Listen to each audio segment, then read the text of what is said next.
So by now, I'm sure you've heard about the blasphemous opening ceremonies at the Paris Olympics. We don't need to go into the details of it. It's been plastered all over social media. Unfortunately, even the horrendous, horrific, disgustingly putrid images that we've had to see over and over and over again. First of all, people, please don't do that. I boggles my mind why Catholics or conservatives, whatever you want to call them, are saying, "Hey, look at how terrible this thing is. Oh, and here's a picture of it." Especially when it has to do with modesty or immodesty. Guys, don't share the actual image. It's just something that I don't understand why people do it, but they do all the time. Please don't do that. You can say, "Hey, can you believe what happened at the Paris Olympics? Heaven help us. God have mercy on us." Share a picture of the Last Supper itself and not compared to the image of this atrocity. We don't need to see that, especially because if you're sharing that on social media, there absolutely could be children there who could see it and definitely don't need to. Now, sorry, a bit sidetracked to start. I want to cover this from a slightly different angle, partially from St. Thomas Aquinas and from popes. And what better angle can you take? And that is actually being covered by friends of the show. We haven't spent much time on their content lately, but it's definitely not a fault of theirs. It's definitely mine. I tend to go off on sidetracks, side quests, kind of a dog with a squirrel. And then I kind of forget my good friends. But please go check them out if you are not already subscribed to them. WMreview.org. Really good content, reliably good. Not a ton of social commentary, much more uh, ecclesiastical commentary, I suppose, theology, history, really good stuff. I highly recommend it. WMreview.org. They also recently started to produce a podcast. You can find that WM Review podcast on YouTube. Here's the exact link. Again, WM Review podcast on YouTube, or check them out, WMreview.org. I'm going to be sharing their article now that covers reparation for blasphemy, the papal teaching on its necessity. English Catholics gathered at the French consulate in London, saying the rosary in reparation for the Paris blasphemies and putting into action clear papal teaching on this necessity.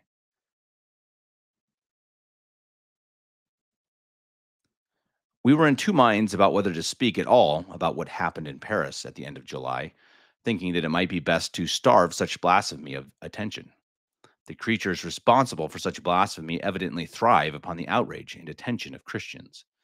However, there is an objective social disorder created by such blasphemy.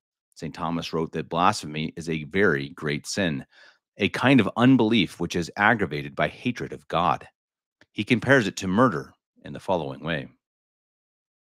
Quote, if we compare murder and blasphemy as regards the objects of those sins, it is clear that blasphemy, which is a sin committed directly against God, is more grave than murder, which is a sin against one's neighbor. On the other hand, if we compare them in respect of the harm wrought by them, murder is the graver sin, for murder does more harm to one's neighbor than blasphemy does to God. Since, however, the gravity of a sin depends on the intention of the evil will rather than on the effect of the deed, as was shown above, it follows that as the blasphemer intends to do harm to God's honor, absolutely speaking, he sins more grievously than the murderer. Unquote.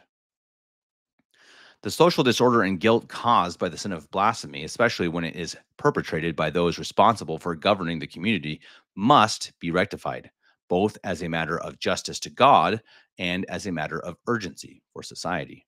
This is because collective responsibility can sometimes be incurred by the head of a body or by the members when their act or number is such as to constitute an act of the body as a whole. As such, the sins of leaders of a society or community have implications for the members. Again, St. Thomas explains, quote, all men born of Adam may be considered as one man, inasmuch as they have one common nature, which they receive from their first parents. Even as in civil matters, all who are members of one community are reputed as one body, and the whole community as one man. Accordingly, the multitude of men born of Adam are as so many members of one body. Unquote. This text explains why it is that a community, which is It reputed as one body and the whole community as one man may be justly punished together with measures like an interdict or economic sanctions, etc., for crimes committed by the nation as a whole or by its leaders. For the same reason as we have seen many times throughout history, God may also justly punish such a community. But can we really offer restitution for sins against the infinite God? At the very least, we are obliged to make an attempt at restitution and at repairing the disorder, injustice, and guilt of public blasphemy. This is what is meant by reparation. But in fact, through the passion of Christ and his atonement, God himself has given us the means to make supernatural acts. These acts are meritorious to the degree that they are united to the passion and animated by supernatural charity. Such acts, always drawing their value from Christ's passion, grace, and supernatural charity, are indeed capable of being more pleasing to God than blasphemy and other sins are offensive to him. As such, it is truly possible to make reparation for sin. Of the attempt to offer reparation, Pius XI wrote, quote, "The just and merciful God, who would have spared Sodom for the sake of 10 just men, will much more be ready to spare the whole race of men when he is moved by the humble petitions and happily appeased by the prayers of the community of the faithful praying together in union with Christ, their mediator and head, in the name of all." Unquote. From Miserentissimus Redemptor. English Catholics making reparation at London's French consulate. We are happy to share the news that friends of ours went to the French consulate in London for this very purpose of making reparation for the Paris blasphemies. About 50 Catholics gathered for this public act of witness. Here is the speech from the event. Quote, "We're here because last week in Paris, for the opening ceremony of the Olympics, we saw one of the most brazen examples of blasphemy in living memory. It was a complete mockery of the Last Supper, wherein our Lord Jesus Christ instituted the Eucharist, a sacrament of complete intimate union with our Lord himself, something so holy and pure, something that bestows so much grace upon its worthy recipients, and something they clearly hate.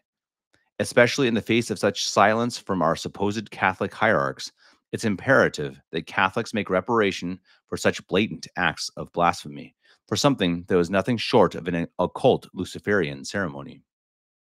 So today we offer up the rosary in union with countless other Catholics throughout Europe in reparation for the outrages, sacrileges, and blasphemies of this world, and in honor of Christ the King, true King of this world." Unquote. Pope Pius XI said of souls such as those at this event, quote, "Whosoever of the faithful have piously pondered on all things must need be inflamed with the charity of Christ in his agony, and make a more vehement endeavor to expiate their own faults and those of others to repair the honor of Christ, and to promote the eternal salvation of souls."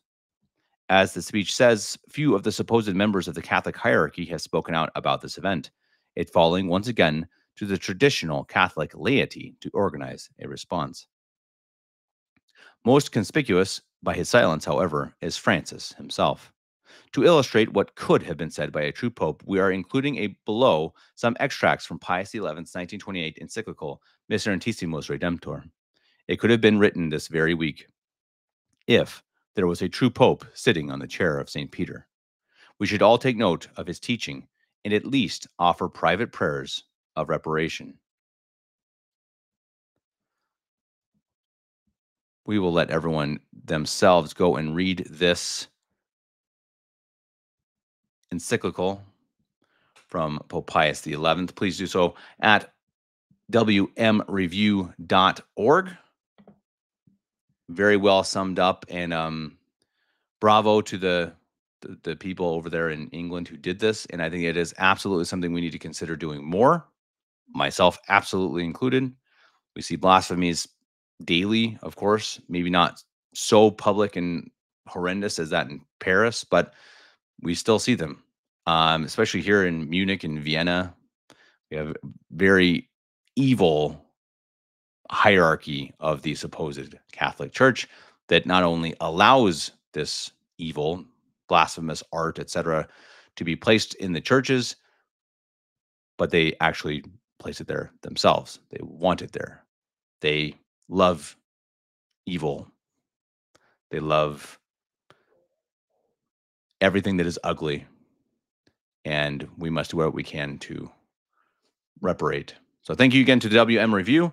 Again, please go check them out. They have very good material, very consistently, which is hard to find in this world. There is very little written form material that is being put out as we speak that you can just rely on as being Catholic, and you can get that with WMreview. So please do so, and again, check out their YouTube. Yeah, just go to YouTube and maybe look at WMreview podcast. Maybe we'll talk to these guys soon as well. Hopefully, if not, check them out and